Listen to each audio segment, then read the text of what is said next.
All right, Jesse on Fire, welcome back to the channel. So, I'm doing a bunch of these videos in a row. I got to get caught up, man. Big night of fights last night. So, I want to talk about Sean Strickland, Alex Pereira, the Izzy fight that just got set up. This is going to be a video. There's a lot to cover here, actually. And I'm excited to do it because it's just one of those things, man. It's one of those things. If you're not excited for the upcoming fight between Alex Pereira and Israel Adesanya, then I would basically say you are not an actual fan of mixed martial arts, okay? And I'll go into all of it. I mean, like if you don't already know why, I will elaborate, but this is common sense to most of you guys. But I also want to talk about Sean Strickland. I want to talk about how he approached the fight and then also his brand now, like just his brand in general and every single thing about this setup and then how it ended up playing out. Now, if you like the content, subscribe and ring the bell. Tell all of your friends because I don't know, maybe it would help them to know that there is a YouTube channel that was made tailor-made for them. That's what I do. I tailor-make it for everyone. Actually, what I really do is I just pretend like I'm talking to a group of my best friends. That's literally my entire approach, which is hilarious. When people are like, actually, I don't know, whatever people say in the comments, I always am like, yeah, I mean, I guess. I'm just imagining this is exactly what I act like with all my best friends. So if I say something, it's probably not very serious. Like I said, oh yeah, Sean Strickland's racist comments because he said that Americans are pussies. And people are commenting, that's not racism, bro. I'm like, yeah, I know, dude. Are you fucking serious? You think I was seriously calling Sean Strickland racist because he called Americans pussies? I don't know, man. It's bizarre. Anyway, but I just talk to you guys like I'm talking to my best friends because that's what you guys are, my best friends. But anyway, so yeah. Okay. So the Strickland and Alex Pereira fight, out of the gate, okay, I did a video about this the other day about Sean Strickland's comments relating to the reason that he's getting this fight is because they're trying to set up an Izzy and Alex Pereira fight because Alex Pereira knocked out Izzy in kickboxing. Izzy's last fight as a kickboxer was against Alex Pereira, and he got slept. He got caught with a left hook, just like Sean Strickland, right under the chin. I mean, not just. I mean, same punch, but in Izzy's case, he just he saw what was coming, and he just kind of he left his guard out here, and it just went right underneath and clipped his chin, where Sean Strickland was trying to parry a jab and got hit just clean as a whistle on the chin. But nonetheless, this fight got made in the first place to set up an Alex versus Izzy fight because that's a real serious narrative you could sell a fight around. Like our dominant middleweight champion who's never lost at middleweight in the UFC now has this dark horse, enormous Brazilian kickboxer who knocked him out last time they fought. You're telling me that's not going to sell? That's going to sell, man. Especially when they can use the clip of him knocking out Izzy in the promos. But so, here's the thing. Going into the fight, that's what they're doing. That is what the setup is. Plain and simple, that's what the setup is they're hoping that Alex Pereira beats Sean Strickland so that he can fight Izzy. Here's my hypothesis, though. I think that once once the press conference happened, the big press conference, and Sean Strickland completely stole the show. I don't know how you guys interpreted that, but I haven't done a video since that one. Sean Strickland stole that show. I don't think the UFC realized how good he is on the microphone. I don't think because it takes the thing about that, right? The thing that people respond to, right? Just people in general are people who are confident, just confident, right? And to be in front of a crowd that large, right?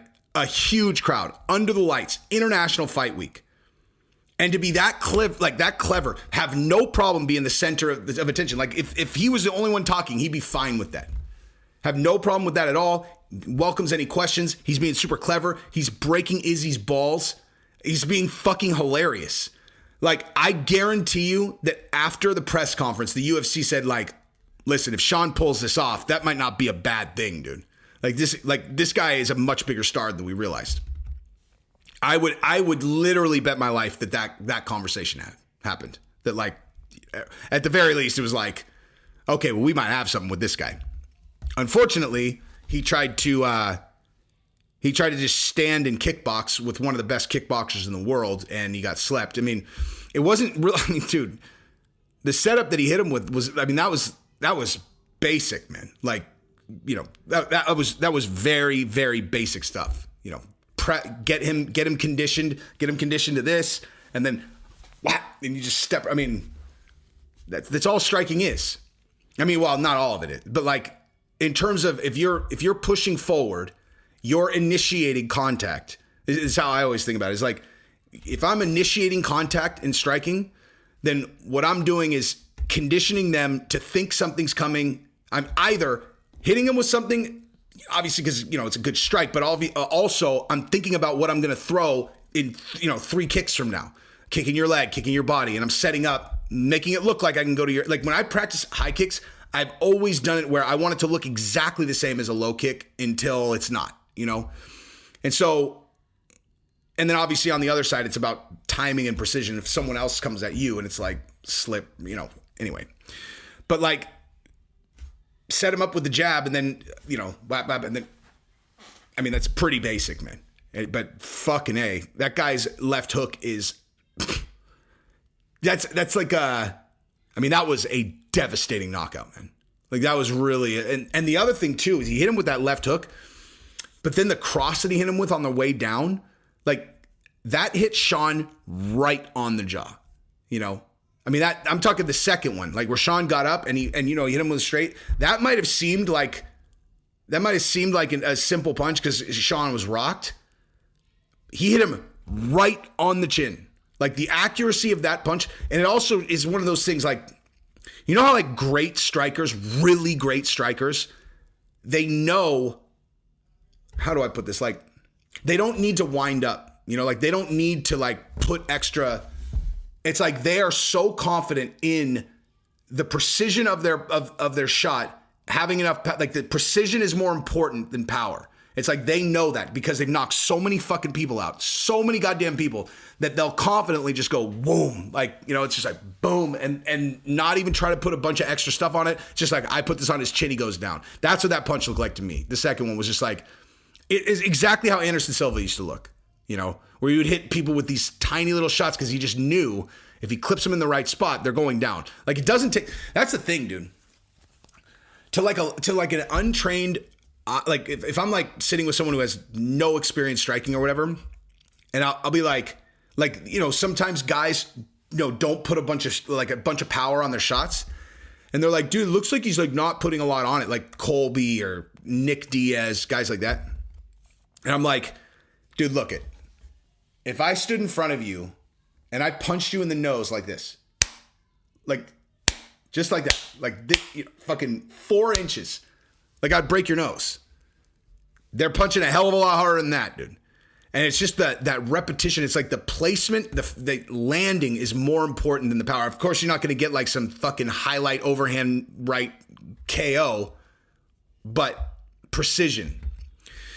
Anyway, but so it's unfortunate for Sean. I was rooting for Sean, obviously. But in fairness, I did bet. I made a fuckload of money last night. I'm not going to lie, dude. I'm going to tell you guys that right now. I made a fuckload of money. I'm a little bit concerned about one of them because my biggest parlay had O'Malley in it and they paid me on it, but technically that was a no contest. So I don't know if that was a mistake or what, but like, I mean, I hit a 4-fight parlay last night. Okay. A 4-fight parlay. Yeah. And that one included the O'Malley one. So I don't know. We'll see. But anyway, the 2 guys that were linchpins in most of my parlays were Alex Pereira and Ian Gary. If Ian Gary would have lost, then I'd have been fucked. I had him win. Like in every single parlay I had Ian Gary in there, to where I actually got concerned. You know, even though I was really confident he was going to win, but I was like, fuck, I got everything riding on this one fight. Like anyway, but it worked out. But now you got Alex Pereira and you got Izzy coming up. And it's like, let's fucking go, dude. Like, let's go. a real challenge for think about, I mean, he's not at Anderson Silva level yet. And people who are saying that are not, again, recency bias is fucking crazy to me. But Izzy is not on Anderson Silva level yet in his prime. He's just not, dude. Like, he hasn't defended enough times, and to be candid, his title defenses have been mediocre. Although, so were Anderson's, though. People have short memories, dude. Like, recency bias.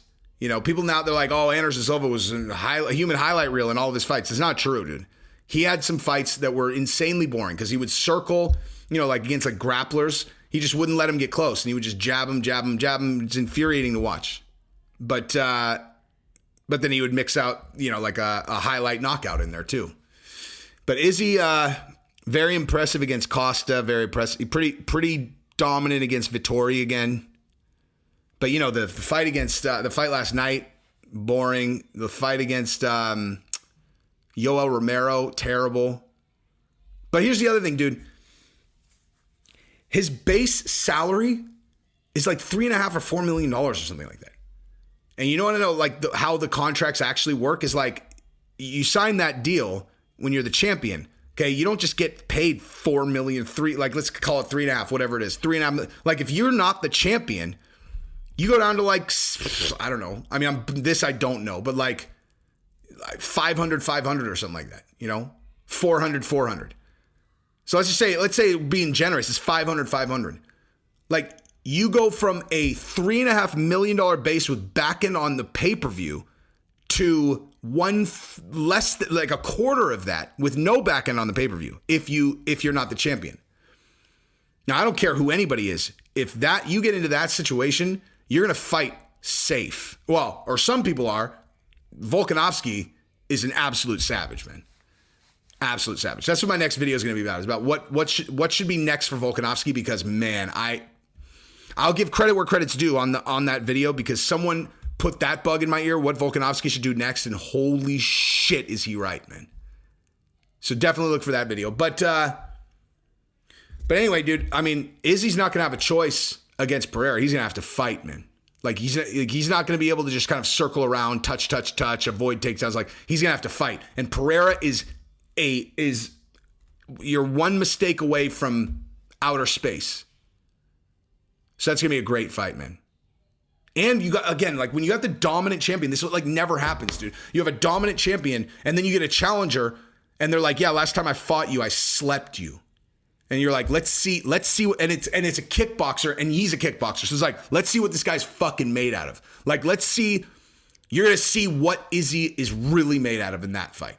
I have a feeling he's going to step up because he kind of fights to the level of his opponents, it seems like. But anyway, Sean is still a bigger star now than he was a week ago. Regardless of getting knocked out, he is a much bigger star now than he was a week ago. So good for him, and good for everybody last night, man. Fucking great card. Really great card. I love this sport, man.